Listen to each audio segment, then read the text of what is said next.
송아, 송생과학 송쌤입니다. 오늘은 두 물체가 접촉해 있을 때 물체의 운동을 방해하는 힘, 마찰력에 대해 배워보도록 하겠습니다. 우리가 걸어 다닐 때도 마찰력이 작용하고 있고요. 물건을 끌어당길 때도 마찰력이 작용한다고 합니다. 그 원리에 대해 확인해 보도록 하겠습니다. 자, 여러분은 라면을 좋아하십니까? 싫어하십니까? 저 같은 경우는 라면을 너무 좋아하는데요. 하지만 왠지 이 라면을 금속 젓가락으로 먹을 때는요, 라면이 미끄덩 빠지는 느낌이 들지만 일회용 나무 젓가락으로 먹었을 때는 왠지 면이 착착 감기는 느낌이 들지 않나요? 면 요리를 금속 젓가락으로 집으면요, 면발이 잘 미끄러지지만 나무 젓가락으로 집으면은 잘 미끄러지지 않는다는 거죠. 과연 젓가락의 어떤 점이 다르기 때문에 이런 현상이 나타나는 걸까요? 마찰력을 이해하면은 라면은 나무 젓가락으로 먹어야 제맛이구나 라는 것을 알게 될 겁니다. 오늘의 학습 목표는요, 물체의 운동을 방해하는 원인으로서 마찰력을 설명할 수 있다.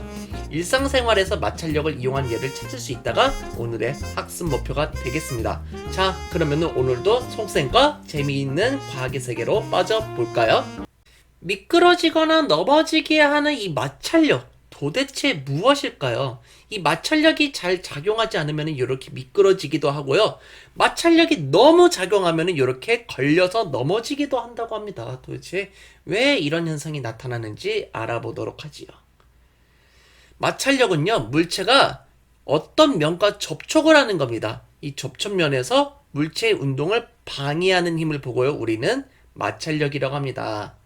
즉, 물체가 미끄러지는 것을 방해하는 힘이라고 볼 수가 있죠. 제가 카드로도 달아놓겠지만 실험을 해볼 수가 있습니다. 여러분이 못 쓰는 책이라든지 잡지 같은 걸 이용해서 해볼 수가 있는데요. 책 두 권을 준비하시고요. 한 장씩 번갈아 넘기면서 서로 겹쳐놓습니다. 그러면 이 겹쳐놓은 상태에서 혼자서는 힘들고요. 두 사람이 책 등을 잡고요, 반대 방향으로 당기면은 이 책이 빠지는지 안 빠지는지 확인을 해볼 수가 있습니다. 그러면은 과연 어떻게 결과가 나오게 될까요? 자, 지금은 제가 다른 친구랑 같이 책을 당기고 있어요. 지금 잘 빠지고 있나요? 그렇죠. 잘 빠지지 않는다는 것을 알 수 있죠. 즉, 쉽게 분리가 되지 않는다는 겁니다. 왜 이런 현상이 나타나는 걸까요? 겹쳐진 책장과 책장 사이에서는요, 미끄러짐을 방해하는 어떤 힘이 존재한다라는 것을 확인할 수 있죠. 그리고 우리는 그것을 마찰력이라고 정의를 내리는 겁니다. 마찰력의 방향은 어느 방향으로 작용할까요? 물체의 운동 방향과 반대 방향으로 작용한다는 것을 알 수 있습니다.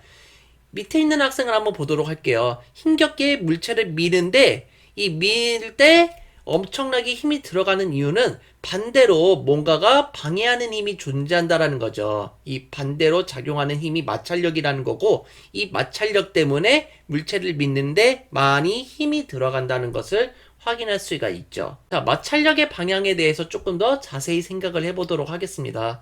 제가 만약에 책을 손가락으로 툭 친다고 생각을 해볼게요. 한번 쳐보겠습니다. 자, 쳤을 때 책은 오른쪽으로 이동하는 것을 알 수 있죠. 운동 방향은 오른쪽이라는 것을 알 수 있습니다. 하지만 가다가 멈췄죠. 뭔가가 방해하는 힘이 존재했는데 마찰력은 반대 방향으로 작용한다는 것을 알 수 있죠. 즉, 왼쪽으로 작용하는 것이 마찰력이다라는 것을 확인할 수 있습니다. 바닥에서 책을 오른쪽으로 칠 때 마찰력은 왼쪽으로 작용한다는 것을 다시 한번 확인해 볼 수가 있겠네요. 수평면에 놓인 물체를 끌어당길 때도 마찬가지입니다. 물체의 운동 방향은 오른쪽이지만 마찰력은 왼쪽으로 작용하고 있고요. 뒷면에 물체를 가만히 놓았을 때도 운동 방향은 오른쪽 아래 방향이지만 마찰력은요, 왼쪽 위쪽 방향으로 작용하고 있다는 것을 알 수 있네요. 무조건 운동 방향의 반대 방향으로 마찰력이 작용하고 있구나라는 것을 확인할 수 있습니다. 그래서 미끄러지던 물체는요, 마찰력을 받아서 정지하기도 하는 거죠. 그래서 미끄러져 나가던 방향의 반대 방향으로 마찰력이 작용하고 있기 때문에 멈춘다는 것도 확인할 수 있고요.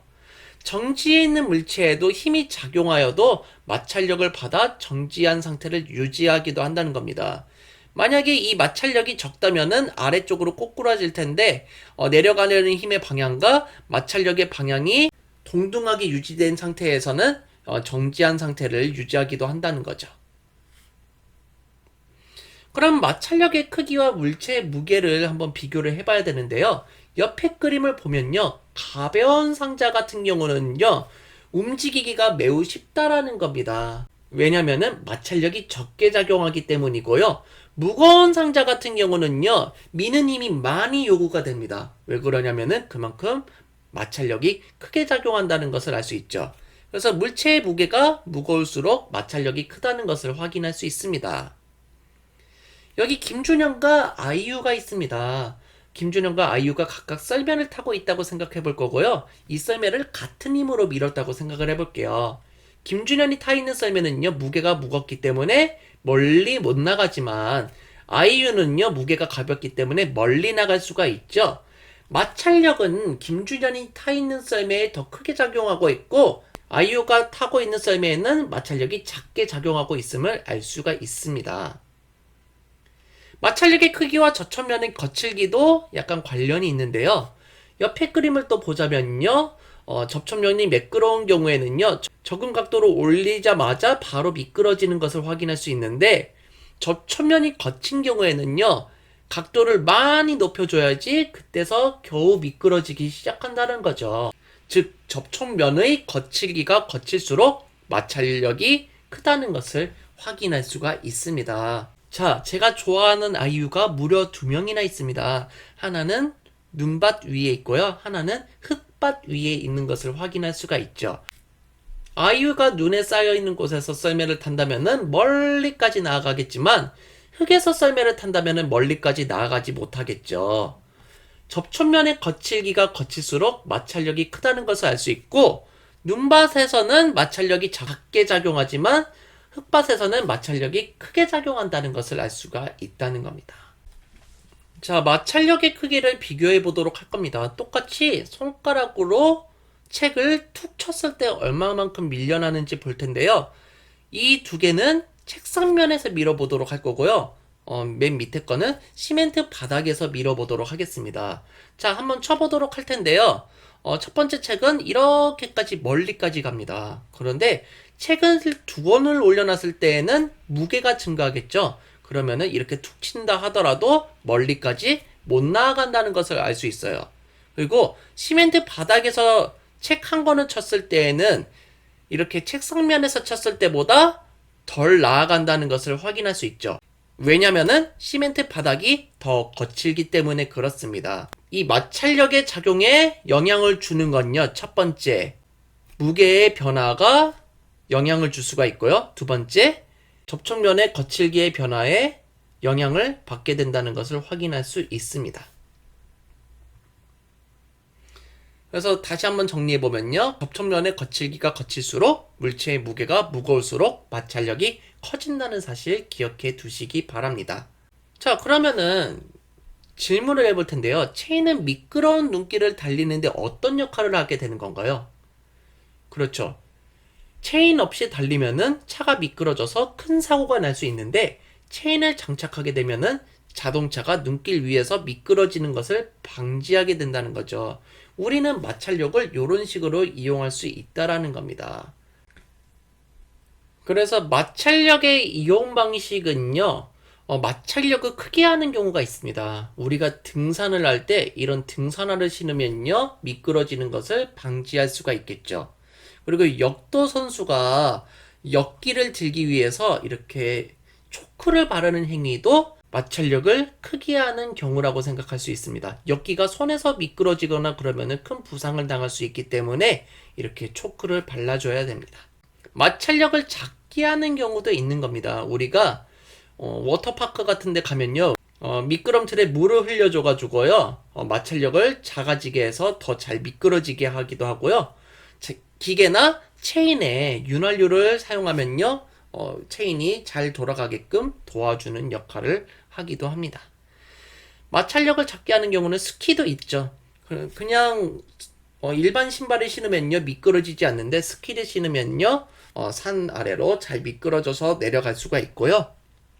창문이 잘 열리게끔 바퀴를 사용하거나 기름칠을 하는 것도 마찰력을 작게 하는 경우라고 생각하시면 되겠습니다. 스켈레톤의 경우나 컬링의 경우 마찰력의 크기를 상황에 따라 복합적으로 이용하는 스포츠라고 생각하시면 됩니다. 평창올림픽은 우리나라 2018년도에 진행되었는데 많은 감동을 주었죠.